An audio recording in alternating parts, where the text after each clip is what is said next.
Yes, I do. I'm listening to your show, and you guys were talking about fat harvesting. Mm-hmm. And I'm curious, say I was heavier, and I released a bunch of fat, and before I released the fat, I had harvesting done. How long will that harvest last? I mean, could I lose the weight and then come back in and use the fat later?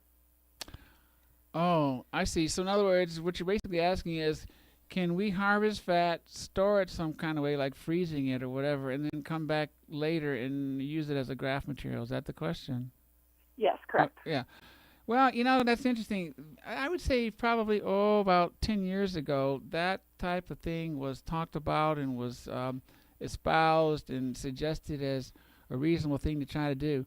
My personal experience is that the fat does not do well once it's been frozen, because there's really no way to keep it alive. And what we really want to do is we want to transfer a live tissue or tissue that's recently been disconnected from its nutrient source, which is blood supply of the body, and oxygenation source. And we want to disconnect it and relatively quickly reconnect it or reestablish it in an area where it can once again be nourished with nutrients. And so that's another example of I hate to say the word common sense, but for me, common sense or experience would kind of suggest to me that probably isn't going to work well. And the reality is that in my hands and in my observation of others, it hasn't worked well, even though there are people who suggest that they've had success with that. But I think that's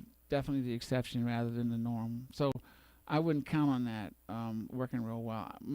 Now, what I will say is, if while you're heavy or in the process of losing weight, you had a fat grafting done, and then you get down to your goal weight, and you wanted to have a little bit more grafted, that would probably do pretty well, because the fat that's grafted a lot of times will grow as you gain weight and does not seem to disappear,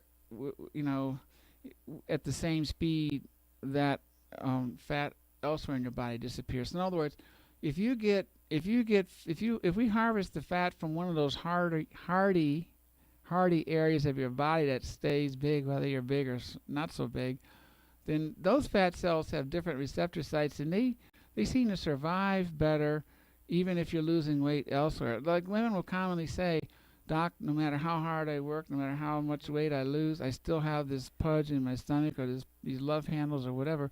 Well, that's the kind of fat that's going to be much more durable, much more resistant to disappearing with weight loss. So those would be the areas that I would select to harvest the fat from, to graft into the area, and then do that during the weight loss period or before it, and then kind of see where you are at the end of the road of losing the weight.